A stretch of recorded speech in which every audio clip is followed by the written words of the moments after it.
Monggo Mas Rajib udah apa recording udah mulai kayaknya. Kembali lagi, Assalamualaikum warahmatullahi wabarakatuh. Waalaikumsalam. Bila pada kesempatan hari ini kita kembali untuk memulai kajian 2 minggu sekalinya yang diselenggarakan oleh PCIM Jepang,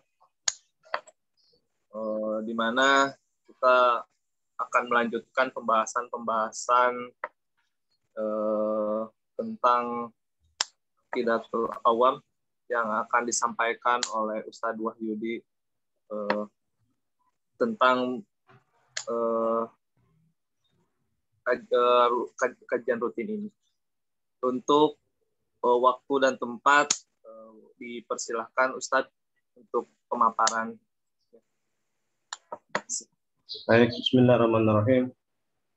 Assalamualaikum warahmatullahi wabarakatuh. Alhamdulillahirabbil alamin wassalatu wassalamu ala asyrafil anbiya'i wal mursalin sayyidina wa maulana Muhammadin wa ala alihi wa sahbihi ajmain, amma ba'du. Jemaah sekalian yang saya hormati, puji syukur kehadirat Allah Subhanahu wa taala. Pada kesempatan kali ini kita dapat berkumpul kembali, bisa dapat kasih barang, mudah-mudahan mendapatkan berkah dari Allah Subhanahu wa taala. Salat serta salam semoga tetap tercurahkan kepada junjungan kita Nabi Agung Muhammad sallallahu alaihi wasallam. Jemaah sekalian yang saya hormati, pada pertemuan lalu kita sudah membahas terkait dengan sifat Allah yang 20. Untuk selanjutnya kita akan melihat di sini bahwasanya terkait dengan wujudillah, terkait dengan keberadaan Allah Subhanahu wa taala, para ulama memberikan atau menyuguhkan beberapa bukti atau menyuguhkan beberapa argumen. Biasa kalau ulama klasik itu mempunyai keterpengaruhan untuk membuktikan adanya Allah itu dengan para filosof Yunan. Jadi para ulama kalam untuk membuktikan keberadaan Allah Subhanahu wa taala itu dari sisi argumen sering terpengaruh oleh para filosof Yunan. Kenapa demikian? Karena memang tujuan awal daripada dibukukannya atau ditulisnya ilmu kalam itu untuk memberikan tanggapan terhadap mereka-mereka yang tidak beriman kepada Allah Subhanahu wa taala. Logika-logika yang digunakan oleh para filosof Yunan atau yang sering disebut dengan mantik Aristo itu memang sangat logis dan umum digunakan oleh para filosof. Dan memang selain juga para ulama kalam berusaha untuk mengkantar mereka yang tidak beriman, orang-orang ateis, juga mengkantar para filosof. Karena para filosof ini seperti Al-Farabi, Ibnu Sina dan lain-lain, mereka di dalam kajian filsafatnya termasuk terkait dengan metafisik juga terpengaruh oleh para filosof Yunan. Maka para ulama kalam mau tidak mau mempelajari logika yang digunakan oleh para filosof Yunan tersebut. Memang ketika sebagian atau ketika ada orientalis yang mengatakan bahwasanya pemikiran Islam termasuk dari sisi teologi itu terpengaruh oleh Yunani, sedikit banyak memang ada benarnya. Karena sejak diterjemahkannya buku-buku filsafat Yunan itu terutama di masa Harun ar-Rasyid, para ulama berusaha untuk mempelajari dan menggunakan logika Yunan tersebut di dalam kajian teologi mereka. Secara umum kalau kita melihat filsafat Yunan itu di dalam logikanya itu dibagi menjadi dua. Yang pertama terkait dengan istilah at-tasawwurat. Tasawwurat itu kalau bahasa kitanya ini terkait dengan imajinasi, terkait dengan hal-hal yang sifatnya imajinatif, logika gambaran-gambaran umum di dalam menentukan sesuatu. Kalau di dalam ilmu mantik namanya al-had atau batasan atau tasawwurat. yang itu nanti akan dibagi menjadi 5. Ada yang namanya itu al-faslu, al-jinsu, irdul am, irdul khas, fasal. Nah, intinya mereka menggunakan terma-terma itu untuk menentukan detail-detail definisi. Jadi ketika membuat definisi itu supaya definisi yang diberikan itu sesuai dan tidak melenceng. Semisal mereka itu ingin mendefinisikan apa itu kambing, kambing adalah hewan yang mengembik umpamanya. Jadi di sini itu kalau dalam istilah ilmu mantik Yunan jamik manik. Nah, kalau saya definisikan kambing adalah hewan yang berjalan, manusia juga berjalan, ya kan? Kalau kambing adalah hewan yang merokok, ya memang kambing nggak merokok, ya, tetapi tidak semua manusia merokok dan lain sebagainya. Nah, itu di antara model-model yang disebut dengan mantik Yunan terkait dengan bahasan tasawurat. Ada lagi namanya bahasan tasdikot. Tasdikot itu kalau istilahnya itu terkait dengan bab kias. Kiasnya tapi kias Yunan, bukan kias mantik biasa. Perbedaannya adalah kalau kias Yunan itu terdiri dari muqaddimah kubra, muqaddimah sughra, baru natijah. Semisal al-alam hadis wa kulli hadisun mutaghayyir. Al-alam mutaghayyir. Alam raya itu baharu dan setiap yang baharu itu pasti berubah, berarti alam raya berubah. Nah, ini namanya kias mantik Aristo. Berbeda dengan kias yang biasa digunakan oleh ulama usul yang terdiri dari al-aslu, istilahnya kan pokok, kemudian cabang, kemudian ilat, kemudian hukum. Nah, ini ada empat syarat kalau di dalam kias usuli, dan itu antara asal dengan cabang itu dua esensi yang berbeda yang tidak terkait sama sekali. Sementara di dalam mantik Yunan antara muqaddimah kubro dan muqaddimah sughra itu satu sama lain sangat terkait dan tidak bisa dipisahkan. Nah, di dalam sejarah Islam memang terjadi perdebatan luar biasa terkait dengan masuknya mantik Yunan ini. Bahkan para usuli sendiri banyak yang awal-awalnya menolak masuknya mantik Yunan, apalagi kemudian dijadikan sebagai salah satu sarana untuk membela akidah Islam. Orang Yunan itu kan orangnya bukan Muslim. Mereka kan menyembahnya itu kan dewa-dewa. Ngapain juga menggunakan logika mereka yang berbeda dengan logikanya orang Arab. Kalau bagi para nuhak, bagi para mereka yang terbiasa dengan ilmu nahwu, sesungguhnya orang Arab itu sudah punya logika sendiri, yaitu logika bahasa, logika semantik. Nah, karena orang Arab itu setiap susunan kata sesungguhnya mempunyai logika sendiri, mempunyai filsafat sendiri. Sehingga dari bahasa Arab itu, pemahaman terhadap detail-detail bahasa Arab, kita akan memperoleh banyak sekali varian tafsir, banyak sekali varian syarah hadis, banyak sekali varian ilmu-ilmu cabang-cabang ilmu keislaman, fikih, usul fikih dan lain sebagainya. Maka di awal-awal penerjemahan mantik Yunan ini terjadi pergulatan yang sangat luar biasa antara yang pro dan kontra, antara yang setuju dan tidak. Pernah juga terjadi dialog yang cukup kencang antara seorang nuhak yang bernama, saya lupa namanya, seorang ahli nahwu, dengan seorang pakar mantik Yunan, namanya Yahya bin siapa itu saya juga nggak lupa, pada masa Harun ar-Rasyid. Satu sama lain itu saling mengklaim bahwasanya mantik mereka lah yang paling unggul. Mantik Yunan memang berpendapat mantik Yunan yang paling unggul, sementara orang Arab mengatakan logika Aristo nahwu sorab itu yang lebih unggul, karena dari nahwu sorab itulah orang Arab berpikir, berlogika. Dan memang ketika kita itu memperdalam bahasa Arab, terutama ketika kita memperdalam ilmu nahwu, ilmu sorof, balaghah terutama, kita akan melihat kentara sekali, nampak sekali logika orang Arab di dalam berpikir. Jadi bahasa Arab itu bukan hanya bahasa sebenarnya. Jadi bahasa Arab itu ketika mereka bicara itu bukan hanya bahasa, tetapi itulah budaya mereka, itulah pemikiran mereka, itulah cara mereka berlogika. Aslinya demikian. Maka orang-orang ulama usul fikih itu ketika mereka merumuskan ijtihad semantik, ilmu dilalah, bagaimana mereka bisa mengatakan bahwasanya setiap ada kata perintah menunjukkan sebuah kewajiban, itu kan berasal dari kaidah al-amru, dari penelitian mereka terhadap kajian kebahasaan. Bahasa Arab diteliti sedemikian rupa, sedetail mungkin. Akhirnya mereka punya kesimpulan bahwasanya al-amru, kata perintah, itu biasa orang Arab digunakan untuk menunjukkan sebuah kewajiban. Maka kemudian mereka membuat sebuah kaidah al-amru yufidul wujub. Bahwasanya kalau ada kata perintah itu berarti menunjukkan sebuah kewajiban. Illa idza sarfatu koordinatun, kecuali ada sesuatu yang menunjukkan bahwa kata perintah itu bukan wajib, misal gitu. Misal gini, nak makan nak. Nah, kalau sekedar itu berarti itu anjuran, ya kan? Itu tidak wajib. Tapi kalau ada kata-kata nak makan nak, kalau nggak makan nanti saya hukum. Nah, itu sudah menunjukkan kata perintah itu wajib. Nah, ini kan dari kata-kata itu muncul logika, kemudian muncul kaidah.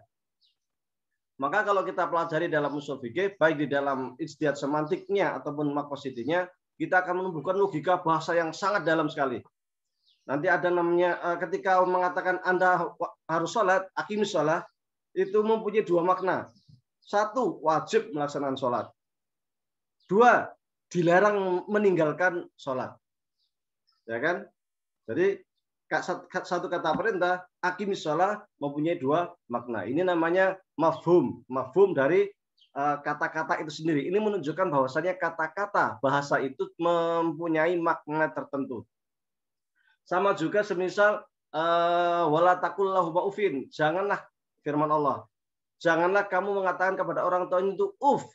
Nah, uf, kata uf, ya kan? Logika bahasa Arab mengatakan uf itu nggak boleh. Bagaimana kalau rendang? Bagaimana kalau mukul? Nah, ada namanya kias aula. Kalau uf saja tidak boleh, apalagi menendang, apalagi memukul dan lain sebagainya. Sini ada logika bahasa yang dimainkan, ada logika bahasa yang digunakan.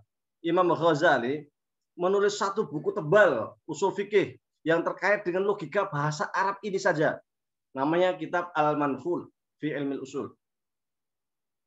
Imam Razi menulis satu buku di dalam kitab Al-Manful jilid 1 itu khusus tentang logika. Bagaimana orang Arab itu berpikir dengan logika bahasa itu. Kalau kita lihat Imam Syafi'i ketika membahas tentang dilalat, itu juga sangat luas sekali ketika berbicara tentang logika orang Arab dengan ilmu bahasa itu sendiri.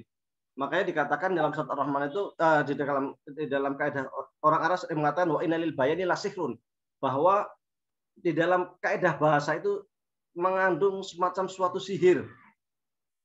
Ini memang keistimewaan bahasa Arab. Sehingga Al-Quran itu turun di Arab karena memang orang-orang Arab itu mereka punya logika berpikir sendiri. Maka Al-Quran turun di Arab dengan bahasa Arab yang mu'jiz, yang mukjizat. Karena dia itu kalamnya itu sangat logis, pendek, rapi, teratur. Ini logika bahasa Arab. Sementara logika bahasa Arab ini ciri lainnya adalah dia sifatnya sangat parsial. Sangat parsial. Jadi setiap detail, setiap satu kata itu bisa mempunyai makna sangat banyak. Seumpama kata ba, wamsahu bi ru'usikum di dalam ayat tentang wudhu. Gara-gara huruf ba ini logikanya orang Arab ya. Ba, apakah ba itu lil iltisaq atau khalitabait? Apakah ba itu lil musahabah, ya kan? Ba itu apakah artinya ada seluruh? Kalau seluruh berarti wamsahu bi ru'usikum, maka basuhnya seluruh Muhammadiyah, ya kan? Kepala, ya kan? Muhammadiyah. Ataukah artinya itu juz'un minhu, hanya sebagian, wamsahu bi juz'in minar ra's, dan basuhlah sebagian kecil dari rambut. Sehingga mazhab Syafi'i itu mengatakan ketika kita itu membasuh 3 helai rambut saja, itu sesungguhnya kita sudah sah wudhunya. Itu baru huruf ba. Ba itu bisa juga nanti ba zaidah, alaihissallahu bi ahsanil bi. Nah, ini kayak ada kata laisa, kemudian muncul ba, ini namanya ba zaidah. Ba itu juga bisa artinya umpamanya ba lil musahabah. Namanya kotok tuh al khubza bisikin. Saya memotong khubz roti dengan pisau. Ba, kata ba di dalam bahasa Arab ini artinya lil musahabah, artinya saya memotong dengan, melalui, ditemani. Nah, ini logika bahasa Arab. Maka ketika orang ingin berijtihad, tidak bisa hanya menggunakan terjemahan, baik terjemahan Al-Quran atau terjemahan Al-Hadis. Kalau umpamanya Muhammadiyah ingin rujuk kepada Quran Sunnah, maka tidak mungkin rujuk Quran Sunnah itu sekadar menggunakan atau melalui Quran terjemah, tafsir terjemah, ya kan? Hadis terjemah, itu mustahil. Karena di dalam bahasa Arab itu mengandung logika. Di dalam bahasa Arab itu mengandung makna-makna yang sangat detail. Yang ketika kita tidak paham, kita tidak akan mampu melakukan istidlal. Istidlal itu apa? Istidlal itu ketika ada dalil, ada ayat, itu kita bagaimana kita memahami ayat itu sendiri. Nah, kita tidak akan bisa memahami itu kecuali kita paham terhadap detail-detail logika di dalam bahasa Arab. Para ulama kalam untuk membuktikan keberadaan Tuhan itu juga menggunakan logika bahasa Arab seperti ini. Logika Arab. Nah, mereka menyebutnya dengan istilah qiyas ghaib ala syahid. Qiyas ghaib ala syahid adalah mengkiaskan sesuatu yang sifatnya itu metafisik, Tuhan, ya kan, alam-alam yang nggak kita lihat, dengan yang fisik, alam raya. Nah, ini disebut dengan qiyas ghaib ala syahid. Ciri-ciri qiyas ghaib ala syahid, sebagaimana ciri-ciri qiyas bayan secara umum, adalah bahwasanya di sana ada asal dan ada cabang. Ada asal dan ada cabang. Ada yang dikiaskan adalah alam metafisik, dikiaskan dengan alam fisik. Jadi alam fisiknya menjadi asal, alam metafisiknya menjadi cabang. Mirip juga di dalam ilmu sorof. Kalau kita belajar ilmu sorof itu di sana ada yang namanya wazan, ada namanya mauzun, ya kan? Ada wazan, ada mauzun. Mirip juga di dalam apa namanya usul fikih, ada namanya al-aslu, ada namanya al-far'u. Nanti ditambah lagi ilah dan al-hukmu, ya kan? Jadi kias-kias bahasa, kias bayan namanya. Itu modelnya adalah ada asal dan cabang. Ya, ini yang salah satu hal ini yang digunakan oleh para ulama kalam, yaitu membuktikan adanya Allah Subhanahu wa taala dengan melihat alam raya. Kias bayan ini juga digunakan oleh para filosof, cuman filosof yang belakangan. Adapun filosof yang awal-awal semacam Al-Farabi, Ibnu Sina dan sebagainya, mereka tidak menggunakan kias ini. Yang menggunakan kias ini diantara adalah Ibnu Rushd di dalam kitabnya Manahijul Adillah.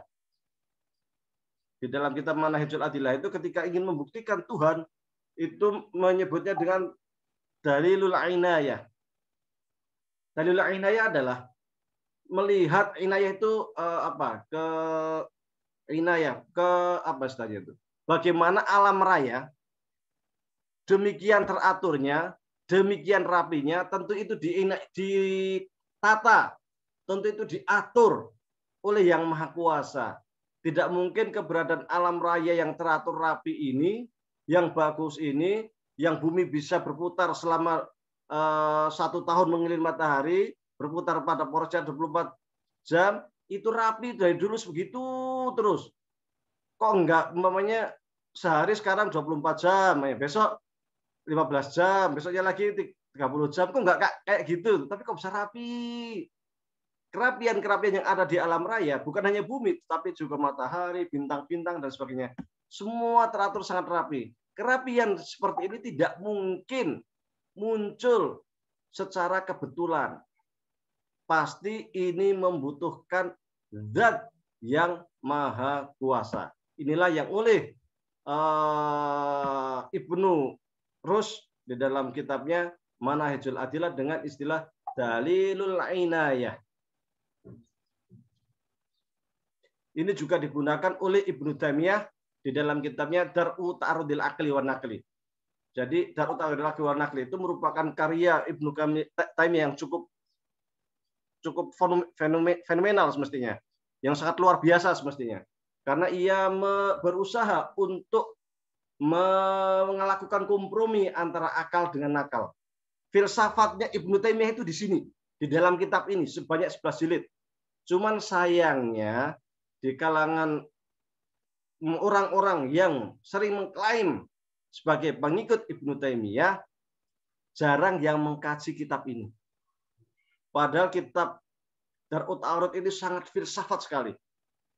Ketika kita membaca kitab Dar'ut Ta'arud al-Aqli wa Naqli, kita akan memahami bagaimana pemahaman Ibnu Taimiyah yang sangat dalam terhadap filsafat. Bahkan bisa dikatakan beliau juga peletak dasar filsafat empirik.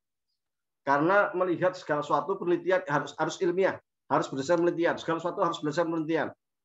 Bukan hanya sekedar nazar, bukan hanya sekedar awang-awang logika Aristoteles. Logika Aristoteles itu kan cuman membuat kita itu menghayal. Jadi untuk menata sebuah kalimat, menata sebuah bukti filsafat itu hanya berdasarkan muqaddimah kubra sughra. Kalau begini maka akan terjadi begini. Kalau begini maka akan terjadi. Itu hayalan semua logika Aristoteles itu. Maka disebut dengan istilah tasawurat. Ibnu Taimiyah menentang habis logika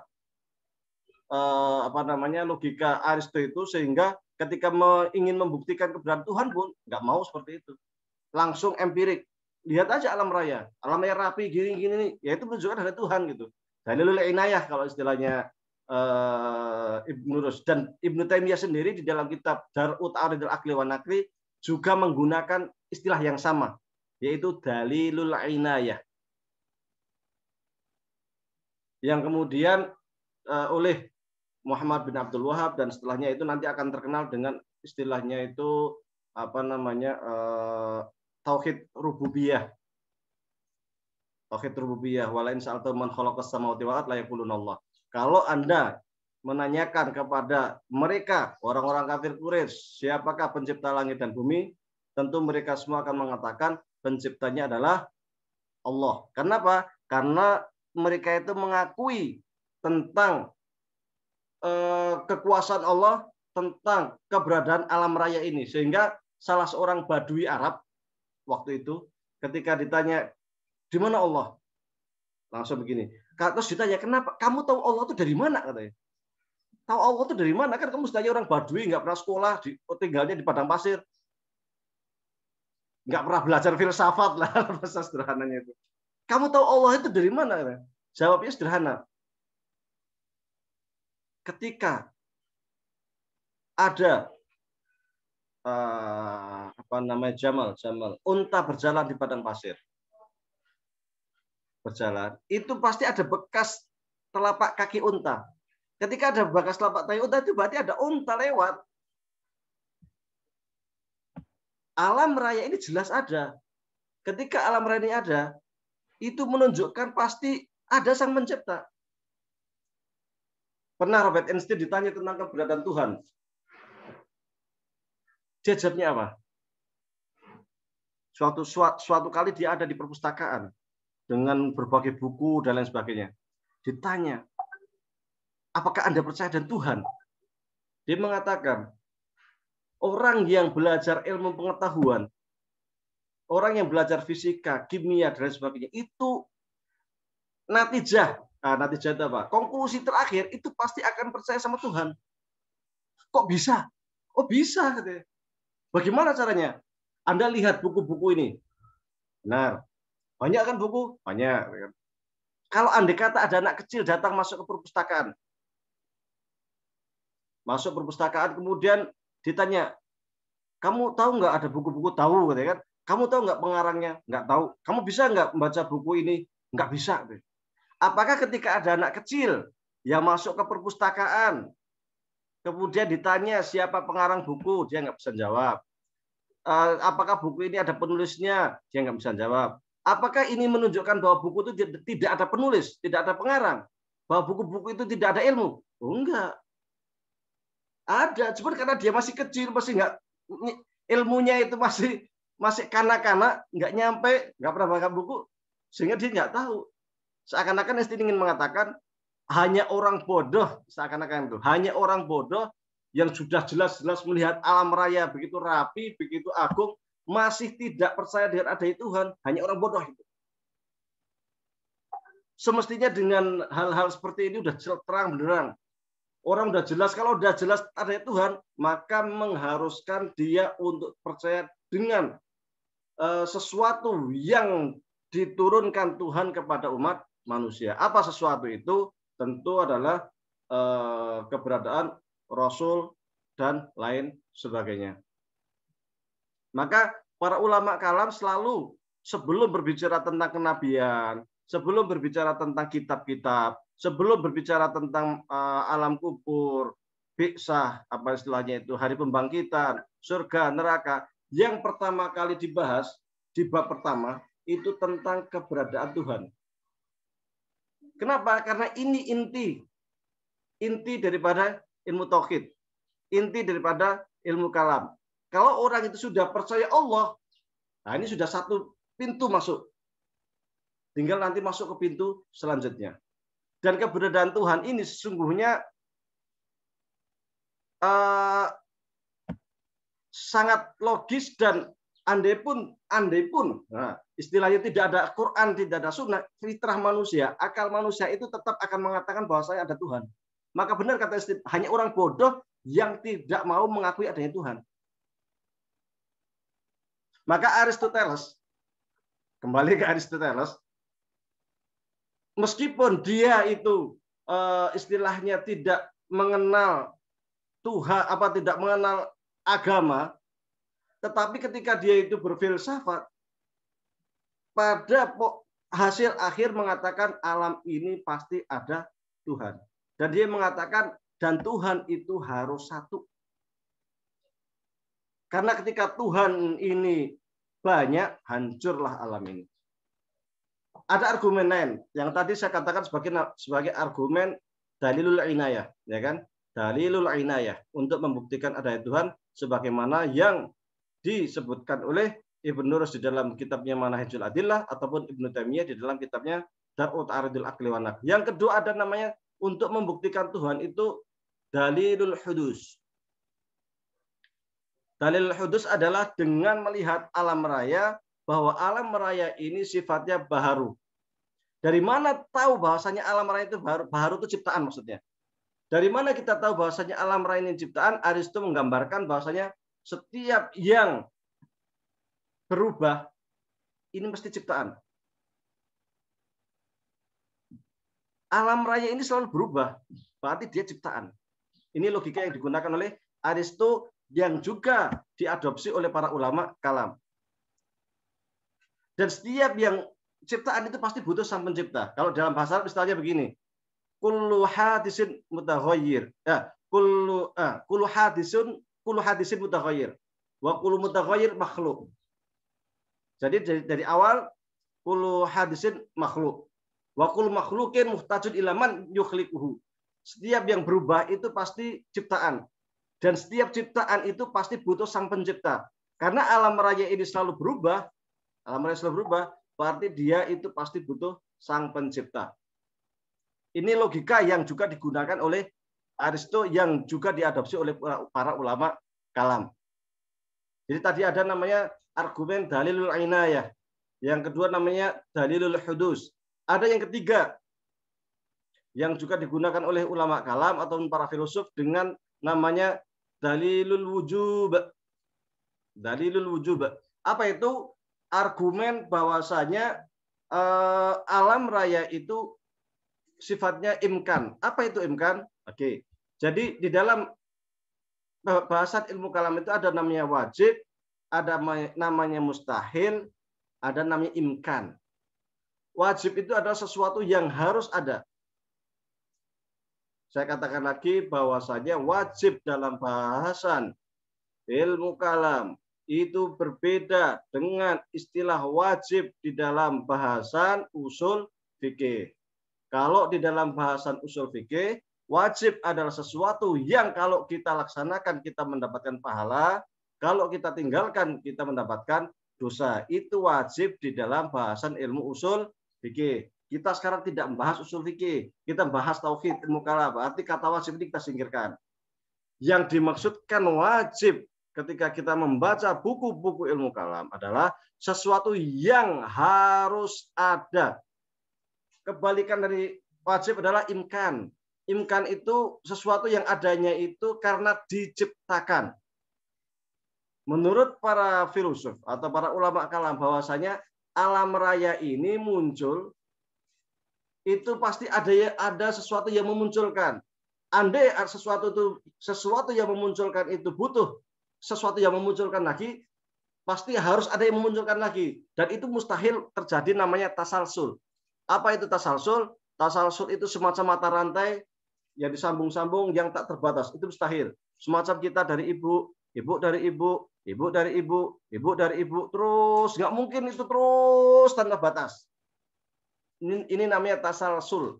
Pak, harus ada titik akhir yang dimana dia itu memang adanya, dia yang menciptakan, dia sumber sesuatu, dialah Allah Subhanahu wa Ta'ala. Jadi ketika kita dari ibu terus ujungnya dari Nabi Ibu Hawa. Ibu Hawa dari siapa? Itu pasti harus ada yang menciptakan. Nggak mungkin dia ada dengan sendirinya. Maka ketika orang-orang Marxis atau orang-orang komunis mengatakan bahwasanya alam raya itu muncul secara kebetulan, ataupun alam raya itu karena materi yang muncul dengan sendirinya, yang macam-macam kemudian membelah, kemudian meledak dan menjadi alam raya, itu mustahil. Dalam teori manapun itu mustahil. Dalam logika manapun itu mustahil. Nggak mungkin alam raya itu kebetulan.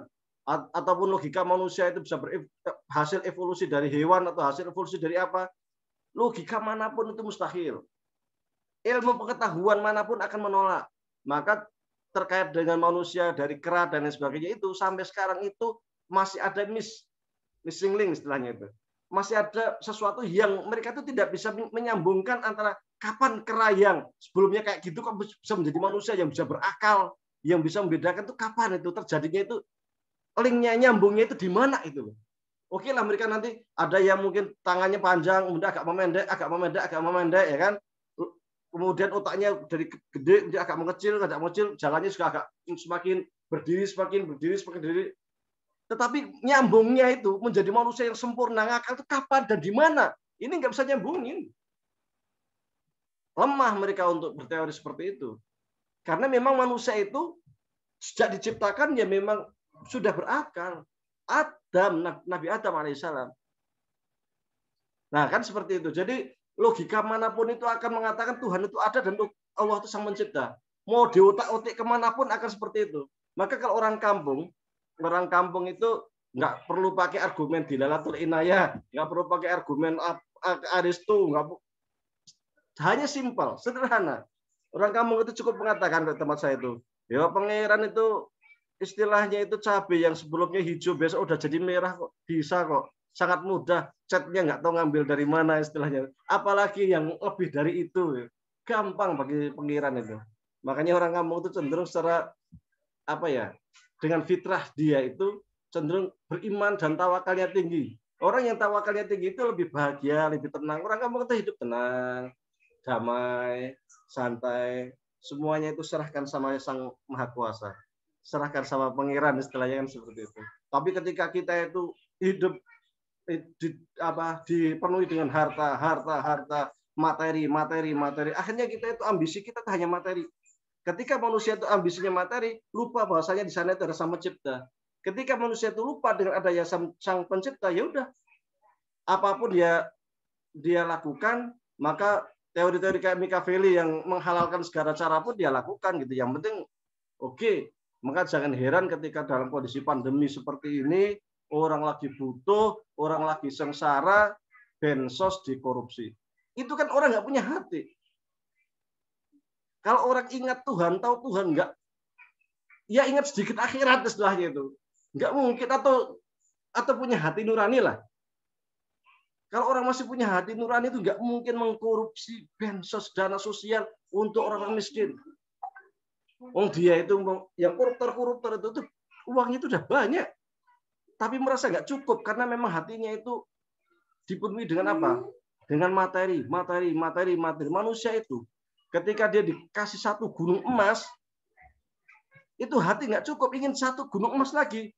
Kasih gunung emas lagi, nggak cukup, ingin gunung emas lagi, dan begitu seterusnya. Karena sifat manusia itu tamak gitu kan. Maka Allah itu bukan hanya di masjid bagi umat Islam. Bukan hanya kita itu ingat Allah itu sekedar waktu sholat. waktu kita puasa, waktu kita haji, bukan sekedar itu, tetapi Allah itu ya ada dalam hati kita. Maka kita harus selalu berzikir kepada Allah kapan dan dimanapun. Dalam kondisi duduk, dalam kondisi berdiri, itu ingat Allah. Supaya ketika kita mendapatkan amanah, itu tidak mudah kemudian kita korupsi. Kita masih menggunakan hati nurani. Karena Allah ada di sini. Kita bukan hanya sekedar menjadikan agama itu sebagai identitas saja, bukan. Kalau haji pulang tulis haji siapa gitu kan, haji ini, haji fulan. Tapi korupsi jalan, nah ini kan masalah. Nyakiti tetangga jalan, ini kan masalah. Melihat orang ngaji tahfidz, telinganya gatal sehingga anggota dewan entah benar entah salah gitu kan, rumah tahfidz ditutup, di semen, di apa ya kan, ini kan persoalan itu.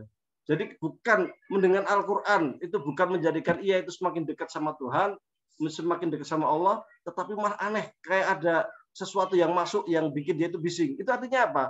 Bisa jadi banyak harta yang masuk ke dalam dirinya itu berasal dari harta yang haram. Ini hati-hati. Karena ketika sudah banyak harta haram yang masuk ke dalam tubuh dia, itu ketika dia itu mendengarkan kebenaran itu tidak gampang masuk itu. Dinasihat itu gampang mental. Nah, itu. Jadi terkait kebenaran keberadaan Allah itu sesungguhnya bukan hanya kita harus berlogika menggunakan argumen ini.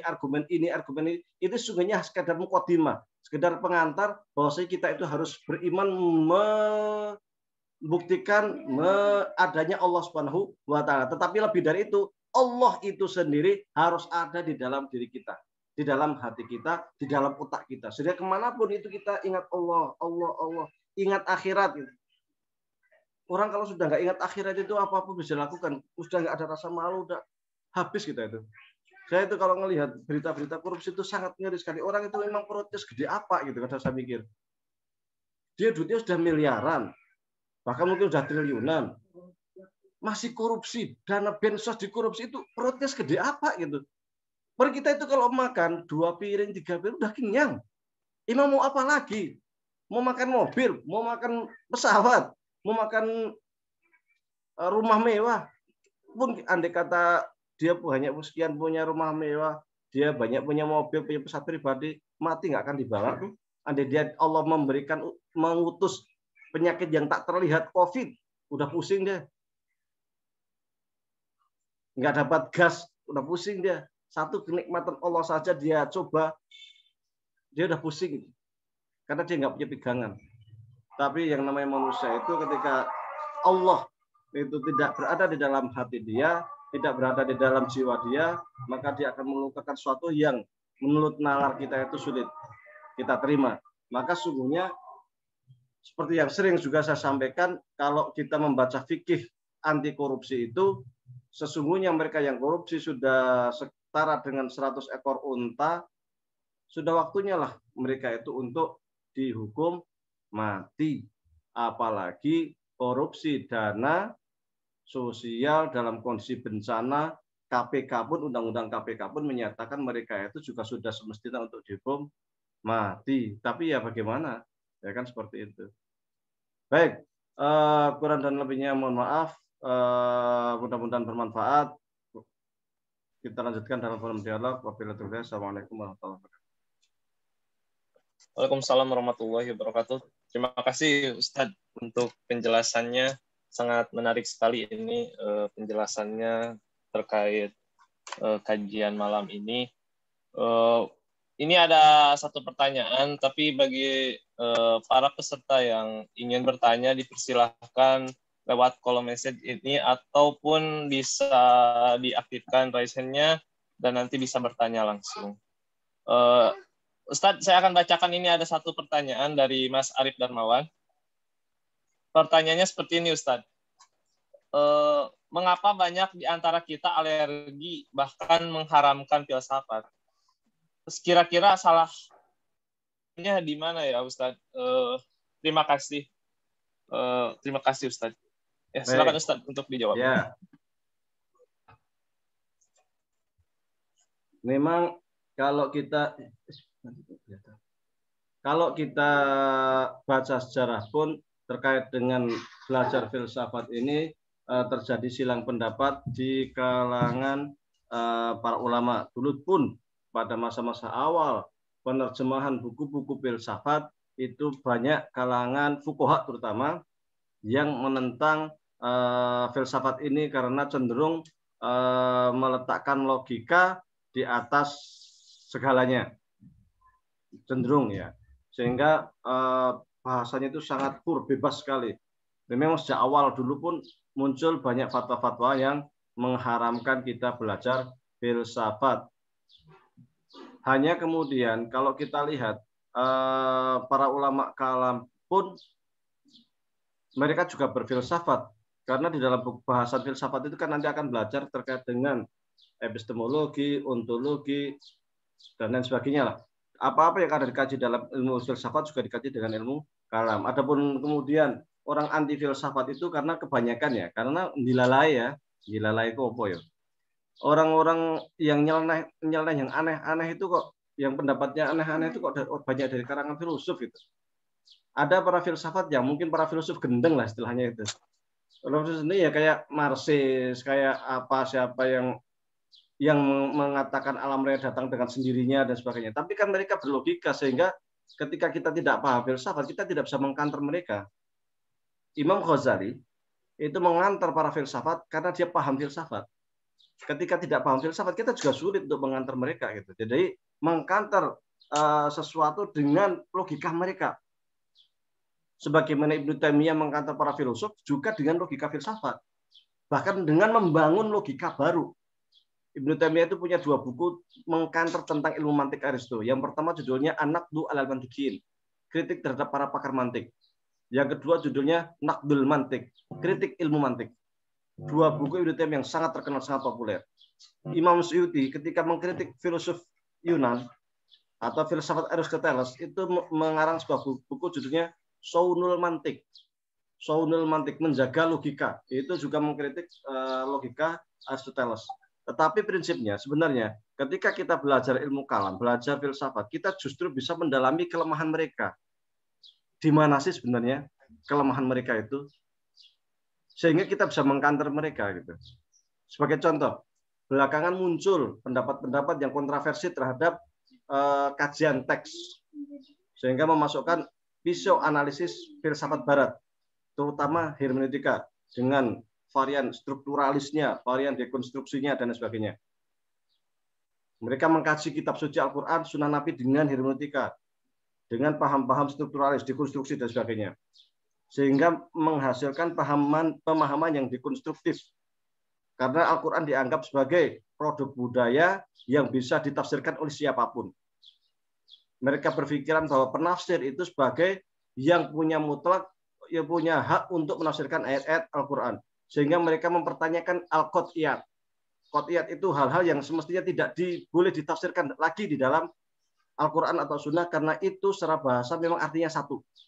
Al-qot'iyat itu dibagi menjadi 4. Yang pertama tentang al-ghaibiyat atau ketuhanan. Jadi ketika Allah mengatakan qul huwallahu ahad, katakanlah bahwasanya Allah itu Esa.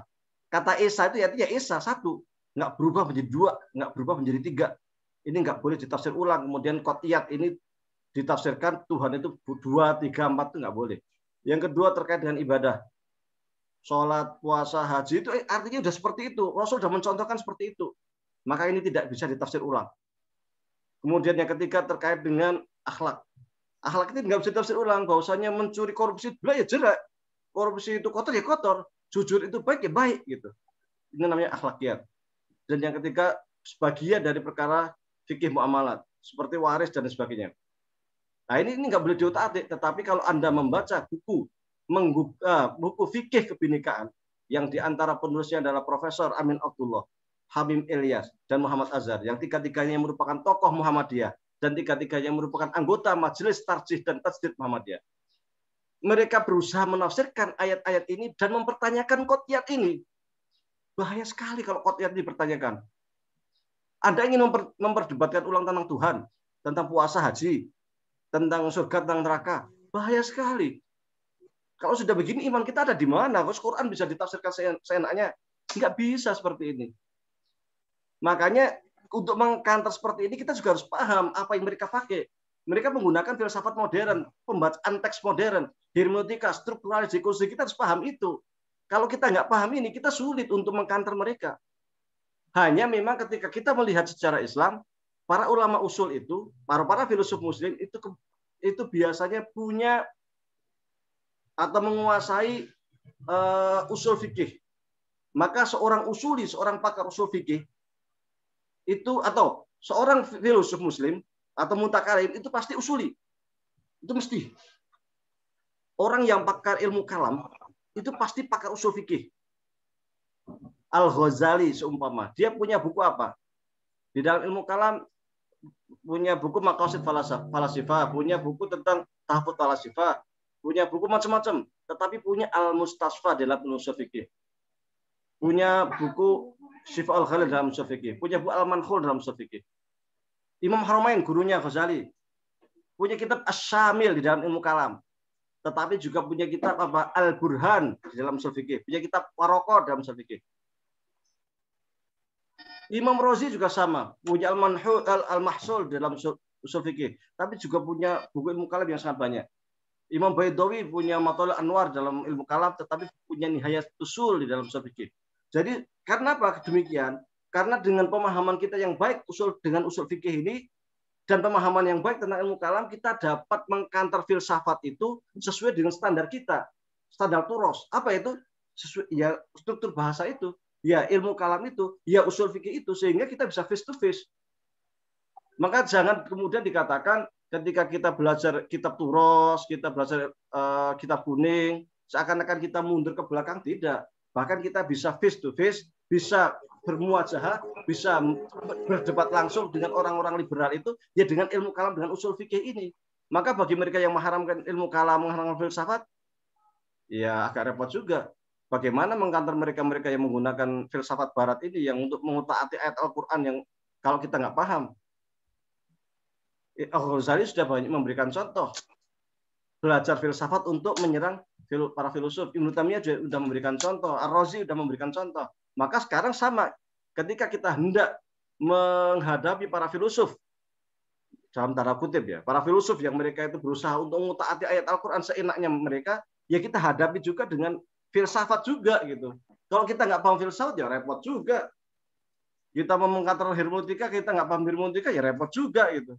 Maka kita hadapi sesuai dengan senjata mereka. Ibaratnya itu mereka pakai bom, kita pakai bom, gitu kan? Mereka pakai bedil, kita pakai bedil. Mereka pakai pedang, kita pakai pedang, ya kan kayak gitu. Jadi dengan demikian kita bisa tidak hanya sekedar menghujat. Saya termasuk orang yang tidak setuju ketika ada seorang pemikir kemudian kita hujat menggunakan meme, wah si ini mengatakan ini kafir, wah si ini bid'ah, wah si ini hanya dengan apa namanya pamflet kecil, kemudian klaim nggak pas. Ulama kita terdahulu tidak mencontohkan itu. Ulama kita terdahulu ketika ada pemikiran yang tidak sependapat, mereka kantor juga dalam pemikiran dengan buku. Jadi ketika Al-Ghazali tidak setuju dengan pendapatnya Ibnu Sina, maka menulis buku Tahfudz Al-Falasifah. Ketika Ibnu Rushd nggak setuju dengan pendapatnya Ghazali, menulis buku Tahfudz At-Tahfudz. Ketika Ibnu Taimiyah nggak setuju dengan pendapatnya Ghazali dan para filsuf, menulis buku judulnya Ta'arudul Aqli wan Naqli. Jadi pemikiran dibahas dengan pemikiran, bukan pemikiran dibahas dengan letupan-letupan, stiker, meme yang cenderung menyudutkan. Ini nggak dialogis, nggak ilmiah. Nah, supaya ilmiah maka harus ada orang-orang yang memang memperdalam ilmu filsafat ini. Tapi kalau pengalaman kita, ulama kita mencontohkan seorang filosof itu dia harus paham usul fikih, dia harus paham ilmu kalam. Ini menjadi asas, menjadi standar. Karena tanpa pegangan ilmu usul fikih dan ilmu kalam ini, dia belajar filsafat bisa kemana-mana. Akhirnya mudah sekali terpengaruh oleh para filsafat barat, ujung-ujungnya ngotak-atik ayat Al-Quran yang semestinya tidak diotak-atik. Menafsirkan ayat Al-Quran yang semestinya tidak boleh ditafsir ulang. Nah, ini sangat berbahaya, termasuk pada akidah kita. Wallahu a'lam.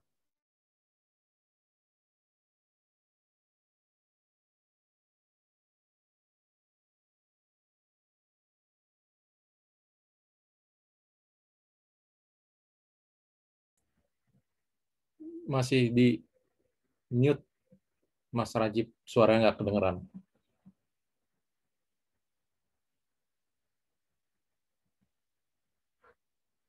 Oh iya. Terima kasih Ustadz, mohon maaf. Eh, terima kasih Ustadz atas jawabannya. Ini ada pertanyaan lagi untuk selanjutnya Ustadz. Ini dari Mas Satya Graha Adnan. Beliau bertanya Ustadz, di Indonesia banyak orang Islam KTP menurut beliau. Mereka katanya Islam, namun jika ditanya apakah kamu yakin itu ada, nah, mereka bilang nggak tahu atau nggak peduli apakah mereka kafir dan bolehkah menikah dengan orang seperti itu. Bagaimana kira-kira Ustaz untuk jawabannya? Akidah ahlu sunnah wal jamaah mengatakan bahwasanya semua yang masih beriman atau percaya kepada rukun iman dan rukun Islam, dia tetap muslim. Meskipun dia itu Syiah, dia itu Murji'ah, dia itu Khawarij, selama dia itu percaya dengan rukun Islam dan rukun iman, maka dia tetap muslim. Sehingga Imam Asy'ari mengatakan, isyhadu anni la ukaffiru ahadan min ahlil qiblah.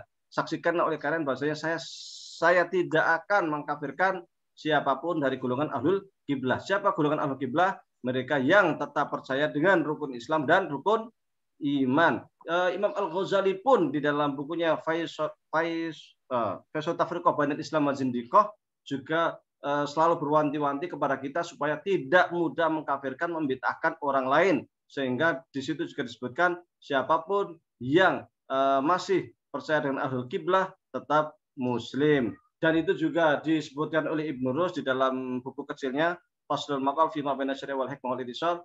Di situ juga diwanti-wanti terkait dengan istihad ataupun tudingan-tudingan yang salah alamat karena menganggap orang lain kafir, bid'ah, sementara dia masih percaya dengan rukun Islam dan rukun iman. Itu yang pertama. Yang kedua, ketika seseorang itu terkait dengan perkara tauhid itu tidak boleh taklid. Itu juga paham Ahlus Sunnah wal Jamaah. Dalam artian ketika ditanya apakah kamu beriman? Ya, saya beriman. Nah, ini kan nggak taklid. Bukan karena kalau taklid itu begini. Apakah kamu beriman? Ya, beriman. Kenapa demikian? Menurut kiai saya sih harus begitu. Nah, ini nggak boleh dalam perkara kita. Jadi benar-benar harus yakin. Yang ketiga, bagaimana dengan orang yang ragu-ragu dengan Tuhan? Padahal di KTP-nya itu Muslim, KTP-nya Muslim. Tapi dia ditanya percaya sama Allah.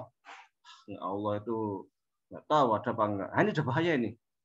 Kalau menurut paham ahli sunnah wal jamaah, ragu-ragu seperti ini sudah kafir. Tetapi yang harus kita ingat,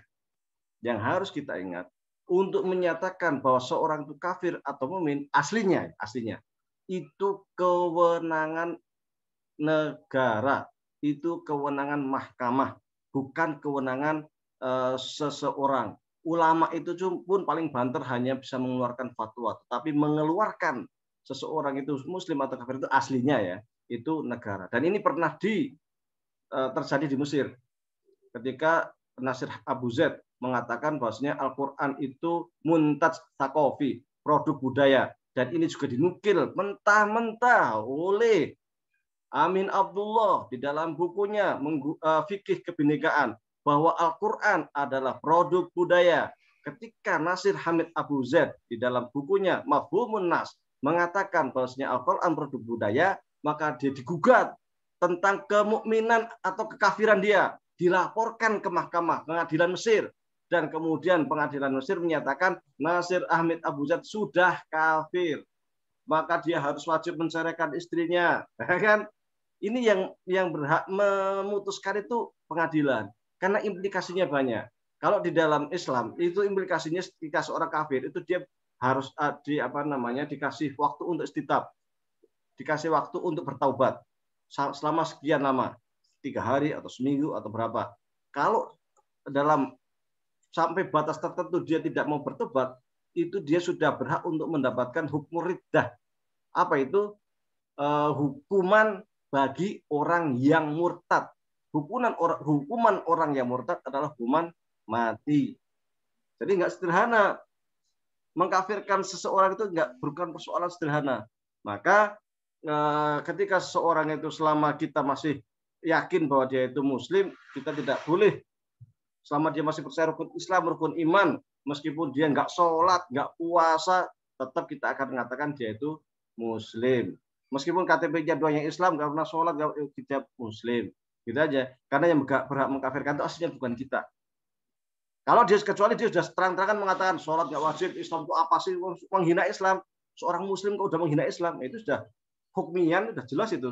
Secara hukum logika dia sudah kafir itu. Tetapi meskipun demikian, kita juga tidak bisa mengatakan secara zahir dia itu kafir, karena yang berhak mengeluarkan itu sebenarnya adalah pengadilan. Karena persoalan kafir itu bukan persoalan yang gampang, persoalan berat sekali. Maka para imam kita sangat hati-hati sekali ketika mengkafirkan orang. Kalau bagaimana anaknya apakah boleh dinikahi atau dia apakah ketika boleh dinikahi, kalau ada orang seperti itu, nggak usah memikir masalah dia boleh dinikahin atau tidak. Orang seperti itu nggak sholat, cari yang lain lah yang soleh. Wong kita itu mencari pasangan itu kan ada standarnya dalam agama. Ada yang kaya, bolehlah kaya. Nasabnya bagus, bolehlah nasabnya bagus. Cantik, bolehlah cantik. Tetapi ada satu yang diwasiatkan Rasulullah benar-benar, yang kita itu suruh istilahnya itu menggigit dengan jari kita. Maksudnya itu pegang erat-erat, adalah agamanya. Wah, kalau dia sudah tentang Tuhan sudah nggak karu-karuan, sholat nggak, puasa, ngapain nikah sama orang seperti itu, ya kan? Carilah orang yang soleh, soleha. Jadi nggak usah, secara logika pun nggak usah dipertanyakan boleh nggak nikah dengan orang yang kayak gitu. Cukup kita tanyakan, cari aja ya. Kalau mau nikah, cari saja orang yang agamanya baik. Adapun yang seperti ini jangan dululah sampai dia bertobat. Kalau dia udah bertobat, dia udah sholatnya bagus, oke. Kalau enggak, karena nikah jangan coba-coba, karena itu merupakan upaya kita untuk membentuk generasi Muslim. Wallahu a'lam.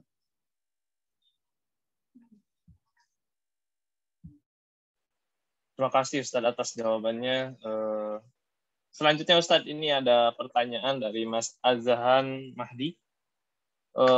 Kata beliau, bagaimana kita bisa mengkaji filsafat yang sesuai dengan syariat?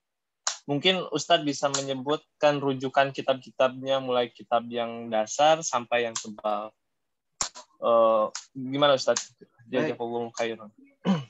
Kalau saya sendiri atau yang di Al-Azhar itu umumnya yang kita pelajari itu ilmu kalam ya, filsafatnya itu filsafat ilmu kalam. Jadi sebenarnya terserah Anda, karena di dalam menurut Abbas Mahmud Aqad, Abbas Mahmud Aqad itu seorang pemikir intelektual Mesir yang sangat ternama. Di dalam bukunya Talabul Ilmi Tabadur, Faridatun wa Darurah atau apa? Judulnya itu atau At-Ta'lim Faridah wa Darurah. Intinya dia mengatakan bahwasanya likulli ilmin falsafatuhu. Likulli ilmin falsafatuhu. Bahwa setiap cabang ilmu itu ada filsafatnya. Jadi filsafat itu kan sangat luas. Ada filsafat bahasa, ada filsafat hidup, ada filsafat politik, ada macam-macam. Ada filsafat akhlak.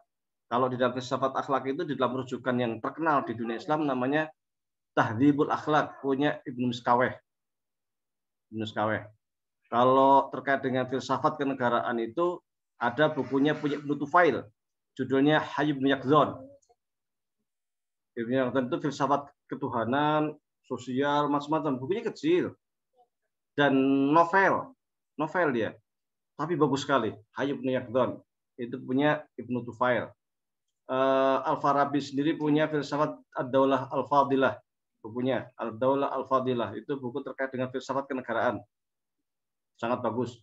Jadi luas sekali sebenarnya. Kalau ilmu kalam yang paling kecil ya kita ini belajar Aqidatul Awam ini. Ini Aqidatul Awam, Jawharatul Tauhid, Khuridah Bahiyah, itu buku kecil. Nanti naiknya ke Al-Iqtisad fil I'tiqad, nanti ke Arba'in, Al-Iqtisad fil yang Ghazali. Al-Arba'in itu punya ada yang karya Ghazali, ada karya Imam Razi. Kalau mau lebih tinggi, Al-Iqtisad fil I'tiqad kayak Ghazali ya. Kalau mau lebih tinggi lagi, nanti masuk ke Al-Ibkar fi Usuluddin, itu 5 jilid punya Imam Amidi. Atau nanti masuk ke Maqasid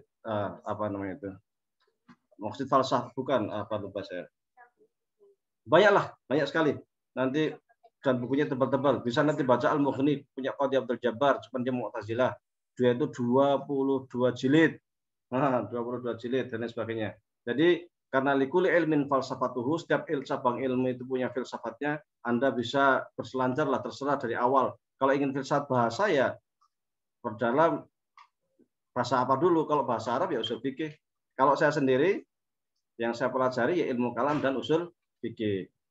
Ilmu kalam dan usul fikih. Supaya karena itu akan menjadi apa istilahnya itu, menjadi tuntunan kita supaya kita nggak kemana-mana, supaya kita tidak ini macam-macam dan sebagainya. Maka kita dikasih apa namanya, dikasih rambu-rambu supaya kita belajar usul fikih biar tahu mana yang wajib, mana yang enggak, dan kita tahu mana yang qot'iyat, mana yang dhoniyat dan sebagainya supaya tidak kemana-mana. Wallahu a'lam. Terima kasih Ustaz atas jawabannya. Ini saya akan bacakan lagi, ada pertanyaan dari Mas Andi Haryadi di Surabaya. Bagaimana mengkonstruksikan ilmu kalam mampu mendorong dan memotivasi penguatan interaksi sosial, Ustaz? Ilmu kalam ini kan bahasan yang cukup luas sesungguhnya, dan dia itu sangat layak di zamannya. Dia mengkanter para ulama, para filosof di zamannya, orang-orang ateis di zamannya, orang Nasoro, orang Yahudi, orang Manawi, orang Majusi di zamannya.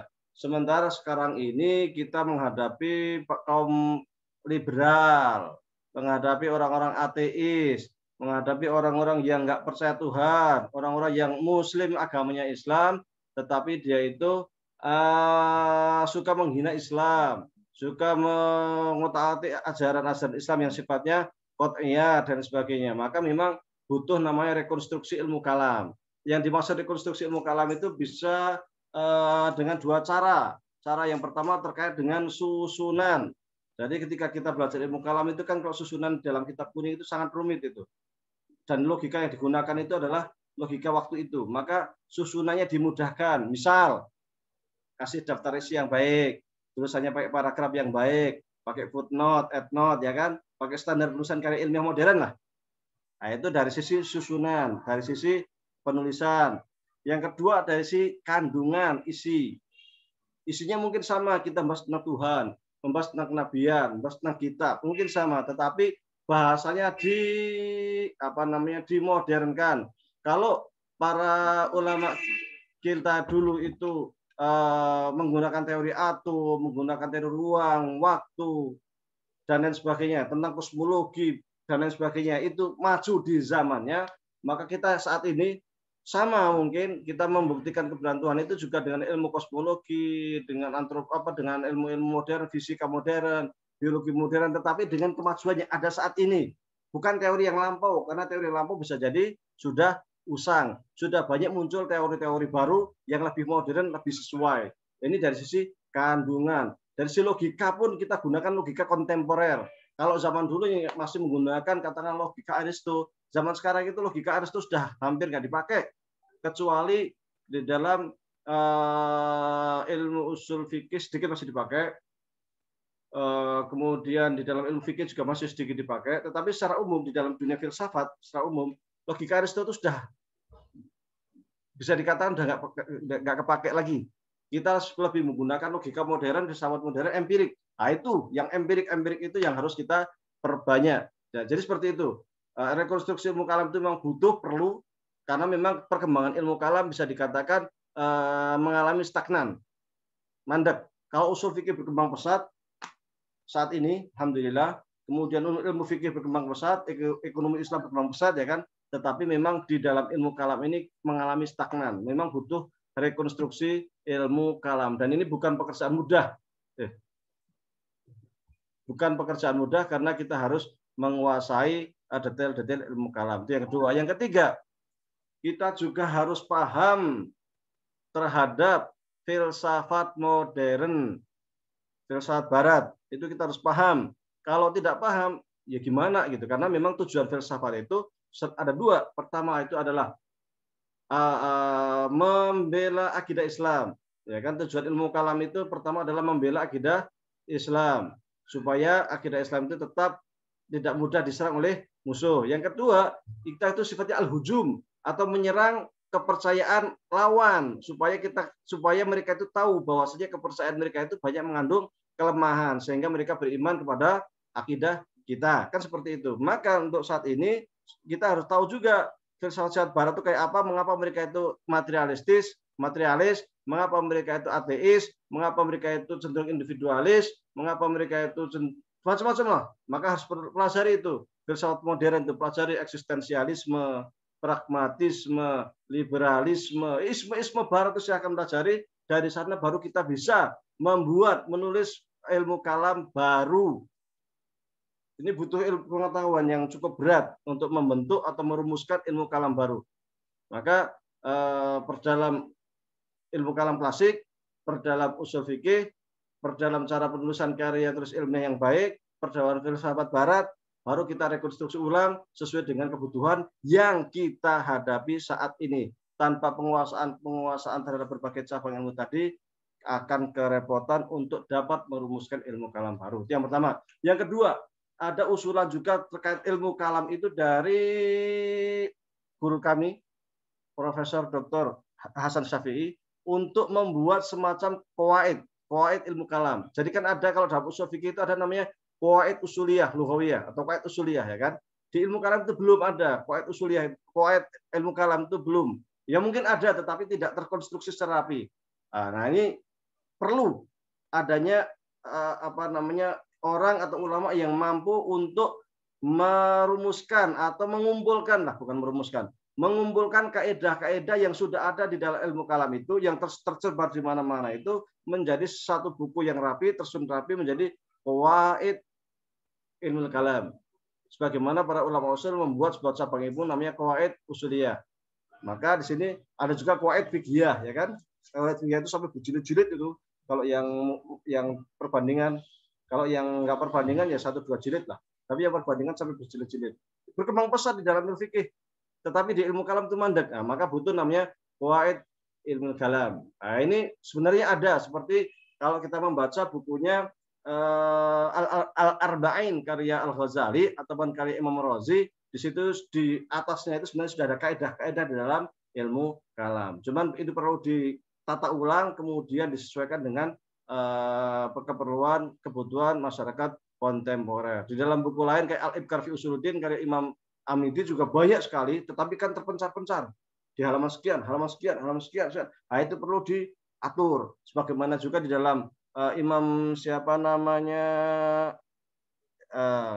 Kazakhstan Kazakstani, siapa terlupa saya. Itu juga di dalam kitab Nihayah fil Kalam itu juga bagus itu. Itu juga perlu untuk ditata ulang. Itu diantara 2 cara untuk rekonstruksi ilmu kalam. Wallahu a'lam.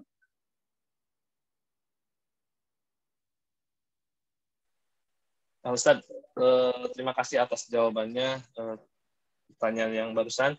Selanjutnya ini ada langsung ingin bertanya Ustadz dari Mas Denny Muharamdani.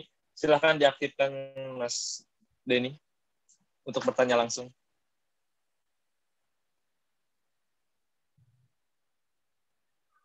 Ya, Mas Denny Muharamdani, dipersilahkan. Ya, terima kasih.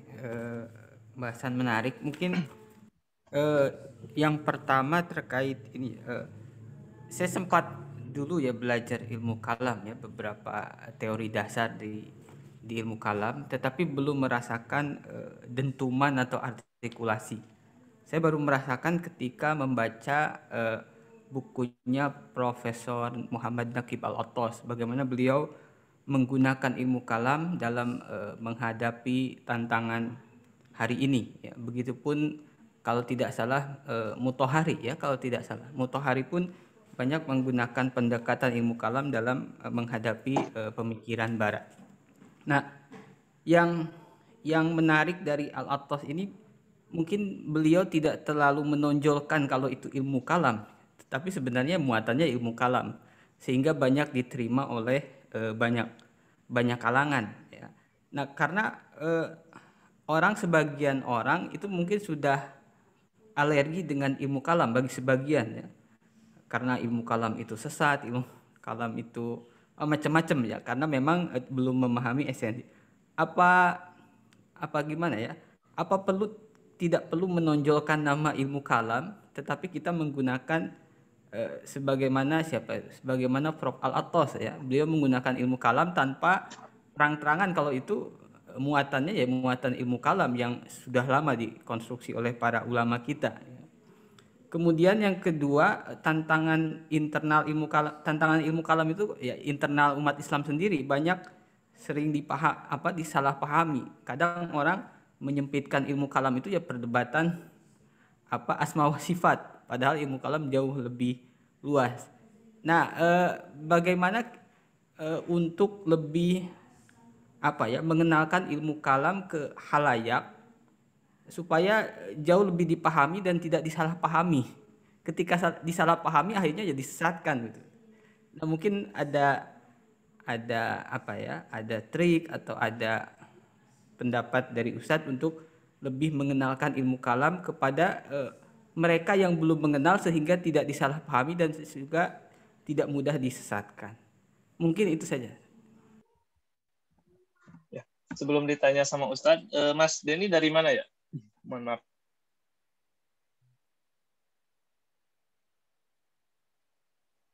Oh ya, langsung saja Ustadz, silahkan.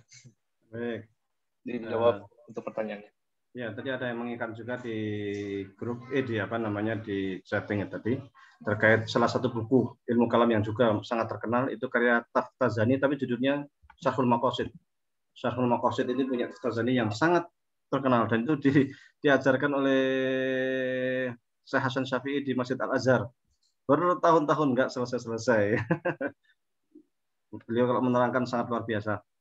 Syekh Hasan Syafi'i sudah sepuh sekali. Kalau jalan itu sudah harus dipapah, harus dituntun. Tapi luar biasa, ilmunya luar biasa, tawaduknya luar biasa. Ngajar di masjid biasa, Masjid Azhar. Siapapun bisa belajar di Masjid Azhar gratis. Yang ngajar para ulama dunia, para profesor. Baik, terkait ilmu kalam tadi memang ya tidak harus memang menggunakan istilah ilmu kalam. Yang penting substansinya adalah ilmu kalam.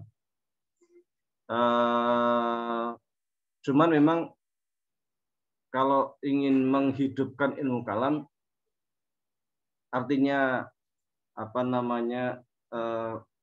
ilmu kalamnya itu muncul atau dikenal, atau ingin memperkenalkan ilmu kalam, itu bagus juga sebenarnya kalau menggunakan kata-kata ilmu kalam, meskipun itu tidak harus. Saya sendiri nulis buku Ahlul Haq wa Sunnah itu, Ahlul Haq wa Sunnah, Syarah Himpunan Tarjih Muhammadiyah, Bab Iman, Bagian Ketuhanan, 3 jilid. Itu sesungguhnya ilmu kalam itu. Itu dari jilid 1, 2, 3 itu asli ilmu kalam. Cuman saya tidak mengatasnamakan ilmu kalam. Cuman kalau Anda baca di muqaddimahnya, di sana saya sebutkan juga itu terkait bahasan ini. Nah, itu yang kedua, kalau di Muhammadiyah mungkin Anda tahu Kiai Gus Pur ya, Agus Purwanto Profesor, menulis buku Ayat-Ayat Semesta. Pernah dulu di grup Itmam, saya sampaikan Gus Pur ini sesungguhnya ulama kalam Muhammadiyah, bukan filosof. Karena apa yang ditulis itu dari berbagai sisi model penulisannya itu ya kalam banget begitu. Ulama kalam itu kan yang dibahas alam raya, ujung-ujungnya untuk mengetahui bahasanya ada sang pencipta. Alam raya, sana ada sang pencipta. Ada qiyas ghaib ala syahid lah setahir.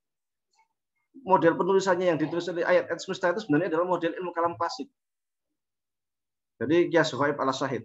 Ghaib ala syahid. Tapi muatan yang di dalamnya itu adalah muatan-muatan terkait dengan persoalan modern.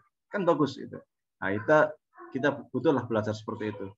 Saya sendiri pernah sampaikan ke Gus Pur, ini sangat bagus, dan saya mengatakan angkat tangan lah terkait dengan hal-hal yang sifatnya seperti itu, karena saya tidak menguasai sains. Kalau beliau kan menguasai sains, jadi luar biasa lah. Karena memang untuk ulama kita dulu itu, mereka itu bisa menguasai sains, dan mereka menguasai ilmu kalam, menguasai filsafat bareng-bareng, sehingga ketika kita membaca Syarhul Maqasid, kita membaca semacam-macam itu luar biasa. Itu seakan-akan kita itu belajar satu buku itu, ilmu kalam itu, di situ kita belajar astronomi, kita belajar fisika, kita belajar luar biasa. Ensiklopedis otak mereka, heran kita. Kok bisa orang-orang kayak Taftazani, kayak Ghazali, mereka bisa paham semua itu, gimana cara belajarnya? Nah, kan seperti itu. Intinya tidak mesti dengan menggunakan ilmu kalam, tetapi substansi yang terkandung di dalamnya adalah ilmu kalam itu, dan memang kecenderungan kontemporer seperti itu. Meskipun sebenarnya kalau kita ingin memperkenalkan ilmu kalam, ya bagus juga sesungguhnya menggunakan kata-kata ilmu kalam supaya ini loh bagian dari cabang ilmu Islam yang tidak mati, yang masih bisa hidup, yang masih bisa berkembang. Karena ilmu itu berkembang terus. Nggak ada ilmu kok sampai titik berhenti, itu nggak ada. Ilmu itu mesti selalu berkembang. Bahkan usul fikih pun berkembang, fikih pun berkembang. Sekarang fikih muamalat kan perkembangannya luar biasa, terkait dengan perbankan syariah, terkait dengan macam-macam kan perkembangan. Jadi kalau kita belajar fikih itu sekarang tidak cukup hanya baca takrib, baca iqna, baca majmu, nggak cukup. Kita harus baca jurnal-jurnal yang muncul saat ini untuk membaca model-model transaksi kontemporer. Zaman dulu di iqna, di takrib nggak ada ATM, nggak ada transfer, nggak ada macam-macam ya kan. Nah, sekarang udah persoalan ekonomi sudah luar biasa, saling terkait gitu. Nah, itu berkembang semuanya. Maka ilmu kalam pun sejatinya semestinya juga berkembang. Ini kalau saya lihat di antara ilmu Islam yang dalam tanda kutip agak mati, itu ya ilmu kalam ini. Dan itu memang butuh untuk dibangkitkan kembali. Tapi di Muhammadiyah, secara jujur, kajian ilmu kalam ini kurang diminati. Jarang pesantren Muhammadiyah itu yang mengajarkan ilmu kalam. Jangankan ilmu kalam, termasuk ilmu kalam dan piranti ilmu kalam. Apa piranti ilmu kalam? Ya ilmu mantik, ilmu logika. Kalau di NU mungkin SMP itu sudah diajarin Syarhus Sulam ya, mantik ini sudah diajarkan. Di SMP aliyah sudah diajarkan itu. Tapi di kita kan nggak diajarkan. Maka jarang, kita nggak banyak punya ulama kalam di internal Muhammadiyah. Tapi secara umum kita memang agak krisis ulama, memang bukan hanya ilmu kalam. Usul fikih, tafsir, hadis, ilmu agama memang kita secara umum agak krisis. Kalau mau nyari dokter di Muhammadiyah ya banyak lah, nyari insinyur di Muhammadiyah ya banyak lah, nyari apa orang yang inilah Pak, yang terkait dengan ilmu umum itu kita memang banyak. Tapi terkait dengan ilmu agama memang kita sangat sedikit, apalagi ilmu kalam itu memang kita sangat sedikit, sangat minim sekali. Dan cenderung di Jamaah Muhammadiyah agak alergi dengan kajian ilmu kalam, agak alergi. Kok belajar ilmu kalam buat apa? Nah, kan gitu.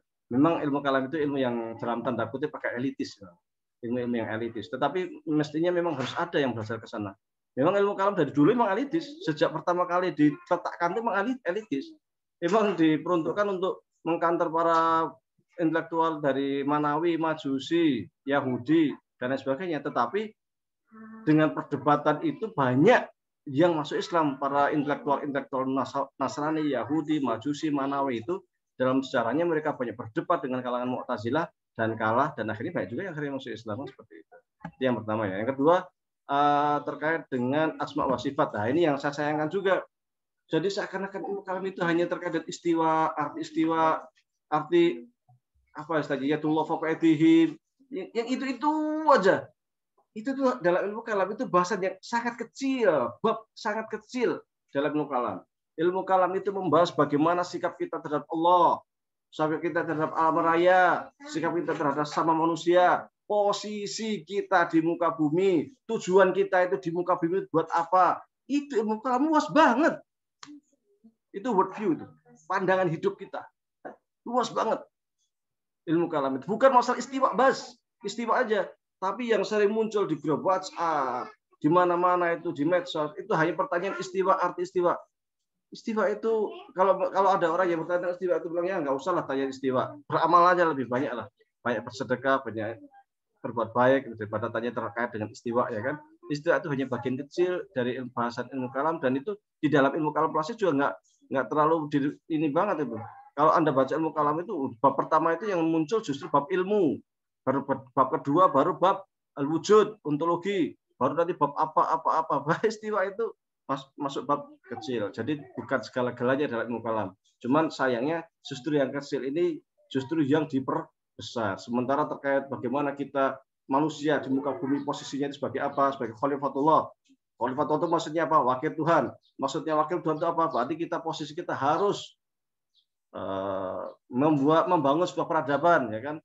Cara bagaimana membuat peradaban, gimana, harus ada etika etikanya bagaimana? Ada etika kita dan Allah, ada etika kita dan manusia, ada etika kita dan lingkungan, ada etika dan alam. Nah, ini kan bahasan-bahasan ilmu kalam yang sangat luas itu.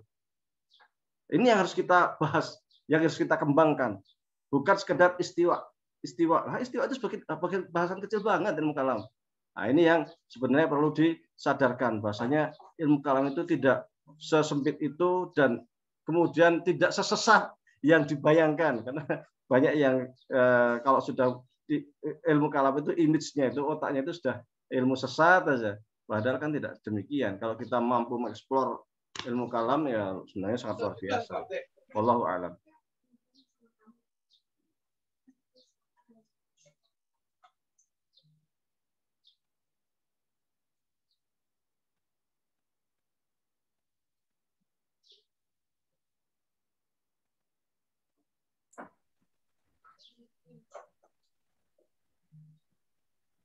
Mas Rajib masih di mute. Assalamualaikum, mohon maaf ada sedikit gangguan. Terima kasih Ustadz atas jawabannya dari pertanyaan barusan dan dari pertanyaan-pertanyaan yang tadi setelah bertanya. Terima kasih atas pertanyaannya. Kajian hari ini alhamdulillah luar biasa tentang pembahasannya. Ustadz, mungkin untuk penutup untuk statement closing-nya dan doa penutupnya Ustadz dipersilahkan. Baik,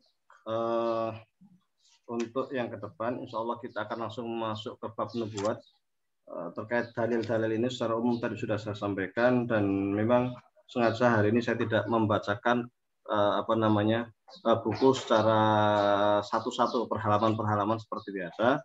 Saya coba singkat saja apa yang ada di dalam buku. Saya coba singkat dan saya eksplor. Karena kalau membaca satu-satu perhalaman akan lama ya kan. Ya, mudah-mudahan nanti ke depan lebih bisa simpel lagi. Kita sudah 1 tahun lebih dan ternyata kalau saya timbang-timbang baru 10 bait dari 57 bait. Maka saya punya kesimpulan nampaknya kita harus percepat sedikit lah biar tidak lama-lama gitu. Makanya tadi saya coba loncat kita ambil ke inti-inti kesimpulannya dari sekitar ada 40-an 50-an halaman kali. Yang saya ambil intinya saja. Baik, mudah-mudahan mendapat bermanfaat. Mari kita beristighfar. Astaghfirullahaladzim. Astaghfirullahaladzim.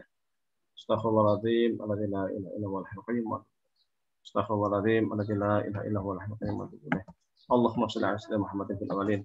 Allahumma shalli ala sayyidina Muhammadin fil akhirin. Allahumma shalli ala sayyidina Muhammadin fil mala'il a'la ila yaumil qiyamah. Allahumma rabbana taqabbal minna salatana wa siyamana wa ruku'ana wa sujudana wa tadarru'ana wa takhashshana wa ta'abbudana wa tammin taghfiruna ya Allah ya rabbal alamin. Rabbana zalamna anfusana wa illam taghfir lana wa tarhamna lanakunanna minal khasirin. Rabbana ighfir lana dhunubana wa liwalidayna warhamhum kama rabbayana shighara. Rabbana ighfir lana dhunubana wa li ikhwanina alladhina sabaquna bil iman wa la taj'al fi qulubina ghillan lil ladzina amanu rabbana innaka ra'ufur rahim. Rabbana innana amanna bima anzalta wattaba'na rasula faktubna ma'asyahidin. Rabbana wa atina ma wa'adtana ala rusulika wa la tukhzina yawmal qiyamah innaka la tukhliful mi'ad. Rabbana la tuzigh qulubana ba'da idh hadaytana wa hab lana min ladunka rahmah innaka antal wahhab. Rabbana la tada' lana dhanban illa ghafarta wa la 'aiban illa satarta wa la maridan illa shafayta wa la hajatan min hawaijid dunya illa qadayta ya arhamar rahimin. Rabbana atina min ladunka rahmah wa hayyi' lana min amrina rashada. Allahumma inna nas'aluka 'ilman nafi'a wa 'amalan mutaqabbala wa rizqan halalan thayyiba. Allahumma inna na'udzubika min 'ilmin la yanfa' wa min qalbin la yakhsha' wa min nafsin la tashba' wa min du'ain la yustajaba laha. Allahumma inna nas'aluka salamatan fid din wa afiyatan fil jasadi wa ziyadatan fil 'ilmi wa barakatan fil rizqi wa taubatan qabla al-maut wa rahmatan 'inda al-maut wa maghfiratan ba'da al-maut. Allahumma hawwin 'alaina fi sakratil maut wa najjina minan nari wal 'afwa 'inda Allahumma rfa'na al-bala' wal waba' wal man wa ta'un bi rahmatika ya arhamar rahimin.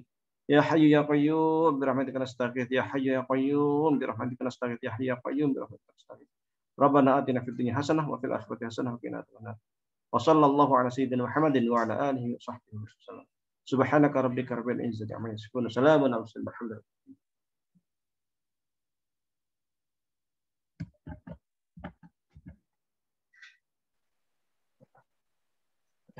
sebelum ditutup kita baca doa kafaratul masjid.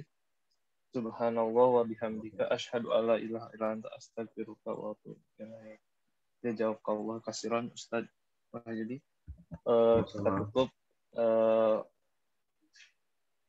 kita tutup kajian malam ini. Wassalamualaikum warahmatullahi wabarakatuh. Waalaikumsalam warahmatullahi wabarakatuh. Terima kasih banyak. Ustaz. Terima banyak. Insya Allah 2 minggu mendatang, Ustaz. Insya Allah. Ya. Mudah-mudahan selalu sehat. Amin. Amin. Amin, Ustaz. Terima kasih juga buat seluruh jamaah. Insya Allah 2 minggu mendatang. Kita ini udah hampir 1 tahun, Ustaz ya, lebih ya. Sudah lebih setahun. Sekarang udah bulan Juli akhir. Itu kalau dibaca satu persatu itu yang tadi Ustadz bilang, itu mungkin ini kita ada 3 bab ya kalau nggak salah ya. 3 buku ya gitu ya. Itu kalau 1 buku kalau dibaca seperti itu bisa setahun lebih kalau Ustadz. Iya. Kita itu yang buku ini kan saya pakai buku ini. Buku ini sudah sih karena tadi saya loncat, saya ambil substansinya aja, ya sudah halaman 190 lah. Aslinya tadi di 147, cuma saya loncat langsung karena saya ambil substansinya dan 195, lumayan lah. Jadi mudah-mudahan setidaknya akhir tahun lah, paling tidak itu sudah selesai lah. Sudah pindah ke buku lain. Dari total berapa halaman, Ustaz? 350. Oh, baru setengah lebih, ya. 60% berarti. Iya. Kalau akhir tahun bisa selesai, mungkin nanti akhir tahun kan kita bisa pindah ke kitab lain lah. Setidaknya kita tahu Aqidatul Awam itu isinya kayak apa. Sebenarnya Aqidatul Awam ini bisa disederhanakan, bisa diperluas tergantung tergantung bagaimana kita menyampaikan sebenarnya. Hanya karena kalau saya melihat yang mendengar atau yang hadir ini kebanyakan bukan kalangan mubtadi'in, bukan kalangan biasa, tapi kebanyakan dari sudah mahasiswa atau ke atas ya kan, maka keterangannya memang sangat berbau filsafat gitu.